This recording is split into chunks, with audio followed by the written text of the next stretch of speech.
ഈ വെമ്പർ ലോട്ടറികളുടെ നറുക്കെടുപ്പ് വരുന്ന ദിവസങ്ങളിലൊക്കെ തന്നെ ഏറ്റവും കൂടുതൽ നമ്മളെ സംബന്ധിച്ച് കോട്ടയത്തെ റിപ്പോർട്ടർമാരെ സംബന്ധിച്ച് മാധ്യമപ്രവർത്തകരെ സംബന്ധിച്ചൊക്കെ തന്നെ ടെൻഷൻ കുറവാണ്. കാരണം ഇവിടെ അങ്ങനെ അടിക്കാറില്ല എന്നൊരു പൊതുവെ ധാരണയുണ്ട്. പക്ഷേ ഇത്തവണ 20 കോടി അത് കാഞ്ഞിരപ്പള്ളിയിൽ തന്നെ ഉണ്ട് എന്നൊരു പ്രതീക്ഷയിൽ തന്നെയാണ് നമ്മളുമുള്ളത്.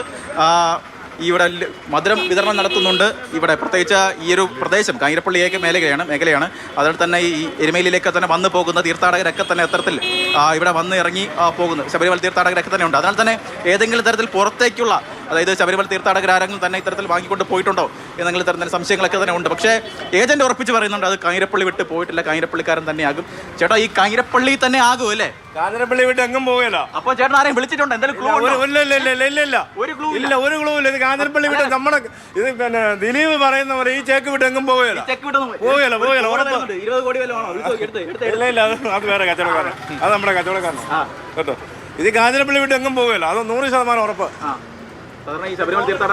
ഇല്ല, ഇത് ഞാൻ പറഞ്ഞില്ലേ, തീർത്ഥാടകരുടെ കച്ചവടം നമുക്കില്ല.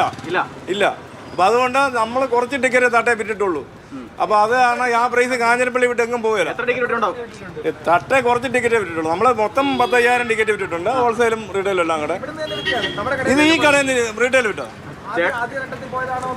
ഇല്ല, നമ്മള് ഇത് എടുക്കുന്ന ബമ്പർ എന്നാന്ന് പറഞ്ഞാൽ ഈ 400 രൂപ ബമ്പർ ആയത് കാരണം നമ്മൾ കുറച്ചേ ഇടത്തുള്ളൂ. ചിലവനുസരിച്ച് കുറച്ചേ ഇടാം. അത് അല്ലെങ്കിൽ പിന്നെ അത്രയും പൈസ ഇവിടെ ഇതായിട്ട് കിടക്കും. ടിക്കറ്റ് അവസാനം വിറ്റ് തീരത്തുള്ളൂ. അപ്പോൾ അത് കാരണം നമ്മൾ ഓരോ പ്രാവശ്യം എടുക്കുമ്പോൾ ഒരു ബുക്ക് 10 ടിക്കറ്റ് 20 ടിക്കറ്റ് എങ്ങനെ വെച്ച് കുറേശ്ശെ ഇടത്തുള്ളൂ. അത് പറയാൻ പറ്റത്തില്ല, കൃത്യമായിട്ട് പറയാൻ പറ്റില്ല, ഒന്നും അറിയാൻ പറ്റത്തില്ല. ഇന്നലെ അതെല്ലാം നേരത്തെ തീർന്നെന്ന് എനിക്ക് തോന്നുന്നു. 2 മാസമായി ടിക്കറ്റ്. അതിനകത്ത് എപ്പോഴാണ് പോയെന്ന് പറയാൻ പറ്റത്തില്ല. ഞാനും നമ്മുടെ ഒരു സഹോദരനും. നിങ്ങൾ രണ്ടുപേരും ഒന്ന് ഈ 2 കൈകളിലൂടെയാണ് 20 കോടി പോയിരിക്കുന്നത് അല്ലേ? ഈ 2 കൈകളിലൂടെയാണ് പോയിരിക്കുന്നത്. ഈ കൈയാണോ? അതെ, ചേട്ടൻ തന്നെയാണ് കൂടുതൽ സമയം കടയിൽ നിൽക്കുന്നത്. ചേട്ടൻ തന്നെ ആയിരിക്കും. ഞാനാ കൊടുത്ത. അതെ, കൈ വഴിയാണ് കഴിഞ്ഞ പ്രാവശ്യം 1 കോടി കടന്നു പോയത്. കഴിഞ്ഞ പ്രാവശ്യത്തെ 1 കോടി ഈ സഹോദരന്റെ കൈ വഴിയാണ് പോയത്. ഇത് ശാപമായിട്ടല്ല നമ്മൾ കണക്ക് കൂട്ടുന്നത്, നമ്മുടെ സ്വന്തം സഹോദരനെ പോലെയാണ്. അതായത് നമ്മൾ ചേട്ടനല്ല അനിയനാണെങ്കിൽ അങ്ങനെയല്ല, നമ്മളൊരു സുഹൃത്ത് പോലെ. അല്ല, സ്റ്റാഫായിട്ട് നമ്മൾ ഇന്നുവരെ കണ്ടിട്ടില്ല. പുള്ളി ഇവിടെ വന്ന് ഞാനും പുള്ളിയായിട്ട് കൂടിയ പിന്നെ ഇന്ന് വരെ ഞങ്ങള് സ്റ്റാഫ് എന്നുള്ള രീതിയിൽ കണ്ണ് നിറയുന്നുണ്ട് ഇടയ്ക്കിടയ്ക്ക്. ഷുഗറായിട്ട് ലഡു അടിക്കാൻ പറ്റാത്തതാണോ? സന്തോഷം. ഞാനീ പറഞ്ഞ കാര്യം പുള്ളിയോട് ചോദിച്ചാൽ അറിയാം. ഞങ്ങൾ രണ്ടും ഒരു സ്റ്റാഫ് എന്ന മുതലാളിയൊന്നുമില്ല. ഞങ്ങൾ രണ്ടുപേരും ഒരു കൂട്ടുകാരെ പോലെ തന്നെയാണ് എപ്പോഴും. നമ്മൾ ഇടപെടാൻ തുടങ്ങി അന്ന് പോലെ ഇന്ന് വരെ. അന്ന് പോലെ ഇന്ന് വരെ ഒരേ രീതി. നമ്മളൊരു ജോലിക്കാരനോട് കാണുന്ന ഒരു സമീപനമല്ല, പുള്ളി എന്നെ ഒരു മുതലാളിയായിട്ട് കാണുന്ന ഒരു രീതിയല്ല. ഞങ്ങൾ രണ്ടുപേരും അല്ലല്ല, ഇത് അതൊന്നും വിളിക്കല്ല സാറേ. അവരൊക്കെ ബാങ്കിലെല്ലാം പോയി കഴിഞ്ഞ് ചിലപ്പം എൻ്റെ എനിക്ക് വരുമായിരിക്കണം. നീ എടുത്തത് അന്ന് തന്നെ അടിച്ചെന്ന് ഓ ഇല്ല ഒരു ഉദ്ദേശവും അറിയത്തില്ല. ആരാന്ന് അറിയത്തില്ല. ഇല്ല, ഇപ്പം വന്നു ഒരു ടിക്കറ്റ് തരാൻ പറയും. അവര് ചൂണ്ടിക്കാണെങ്കിൽ ടിക്കറ്റ് എടുത്ത് കൊടുക്കുക, പൈസ മേടിക്കുക.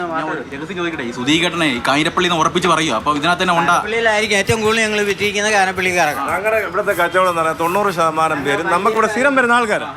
അതായത് നമ്മളിങ്ങനെ ഈ ടൗൺ വിട്ടിങ്ങനെ മാറി നിൽക്കുന്ന കടയല്ലേ.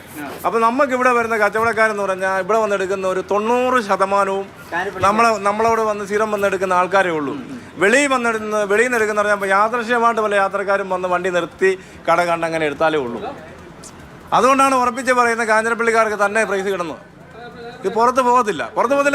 ഞാൻ പറഞ്ഞില്ലേ, നമ്മൾ ടൗണിൽ നടക്കുകയാണെങ്കിൽ യാത്രക്കാർ ഒത്തിരി കാണും. പക്ഷേ ഇത് ഈ ടൗൺ വിട്ട നമ്മൾ ഇങ്ങോട്ട് മാറിയിരിക്കുന്ന കാരണം ഇവിടെ യാത്രക്കാർ കുറവാണ്. അപ്പോൾ അത് കാരണം നമ്മളെ ഈ കച്ചവടം എന്ന് പറയുന്നത് നമ്മുടെ ഇവിടുത്തെ കച്ചവടം 90% നമുക്ക് സ്ഥിരം വരുന്നത് നമ്മുടെ ഈ ഒരു ലൊക്കേഷൻ 5-8 കിലോമീറ്ററിനകത്ത് ചുറ്റളവിലുള്ള നമ്മളായിട്ട് പരിചയവും കൊണ്ടും നമ്മളെ ഉപേക്ഷിക്കാൻ പറ്റാതെ എങ്ങനെ ഇവിടെ വരുമ്പോഴത്തേനും ഇവിടെ വന്നൊരു ടിക്കറ്റ് എടുത്ത് അങ്ങനെയുള്ള ആൾക്കാരാണ്. അപ്പം അതുകൊണ്ടാണ് ഞാൻ പറയുന്നത് നമ്മളെ ഈ കാഞ്ഞിരപ്പള്ളി വിട്ട് ഈ പ്രൈസ് വേറെ വെളിയിലെങ്ങും പോവുകയില്ല. ഈ കട തന്നെ. അത് ഈ ടിക്കറ്റ് ഫസ്റ്റിലെ നമ്മൾ ഇടാനുള്ള കാര്യം നമ്മുടെ അൻസലിൻ്റെ നമ്മുടെ കൂട്ടുകാരൻ്റെ ഫ്രണ്ട്സ് ലോട്ടറി ഉണ്ട് അപ്പുറത്ത്. അവിടെ നിൽക്കുന്ന അവന് സ്റ്റാഫ് അവൻ ഈ ബമ്പർ നമ്മൾ എടുത്തുകൊണ്ട് വന്നപ്പോൾ കറക്റ്റ് കടയിൽ വെച്ച് അവൻ കണ്ടു. അവൻ എന്നോട് പറഞ്ഞു 54 തന്നേക്കാൻ പറഞ്ഞു. അണ്ണേ 54 എടുത്ത് വെച്ചേക്കണത്. ഞാൻ അവനെ 54 എടുത്ത് വെച്ചു. പക്ഷെ അടുത്തത് 55. അവൻ എന്നെ വിളിച്ച് പറയുന്നത്. ഞാൻ വന്ന് റിസൾട്ട് നോക്കാൻ തുടങ്ങുന്നേ ഉള്ളായിരുന്നു. ലഡു കൊടുത്തു തുടങ്ങി എല്ലാവർക്കും കൊടുത്തു. വാ, ശശിയുടെ ലഡു കൊടുത്തോ? ലഡു ചേട്ടാ കഴിക്കില്ല? ഞാൻ കഴിച്ചു. ഞങ്ങൾ ഒന്നിക്കുള്ളിൽ കഴിക്കാൻ ഫാക്ടറി അത്യാവശ്യമുണ്ട്. ഫാക്ടറി എന്തായാലും പ്രതീക്ഷ കാത്തിരിപ്പാണ് ഇനി. അതാണ് ഷിനോജ്, ഏജൻസി ഉടമകൾക്കും ഏജൻസിയിലെ ജീവനക്കാർക്കും ഒക്കെ ഉണ്ടാകുന്ന ഒരു ആവേശവും അവരുടെയൊക്കെ തന്നെ ഒരു പ്രതീക്ഷ, അവരുടെ പ്രതികരണങ്ങളൊക്കെ നോക്കുമ്പോൾ വല്ലാത്ത അപൂർവമായി കിട്ടുന്ന ഒരു ഭാഗ്യം, സൗഭാഗ്യം അവർ വിവരിക്കുമ്പോൾ നമുക്കും ഒരു വല്ലാത്തൊരു പ്രതീക്ഷയും കൗതുകവും ഒക്കെ തോന്നുന്നുണ്ട്. അപ്പോൾ ഈ ടിക്കറ്റ് അടിച്ച ഒന്നാം സമ്മാനക്കാരൻ എവിടെയോ ഇരിക്കുന്ന ആളുകൾക്കുണ്ടാകുന്ന ഒരു ഫീലിംഗ് നമുക്ക് പറഞ്ഞറിയിക്കാനേ കഴിയില്ല.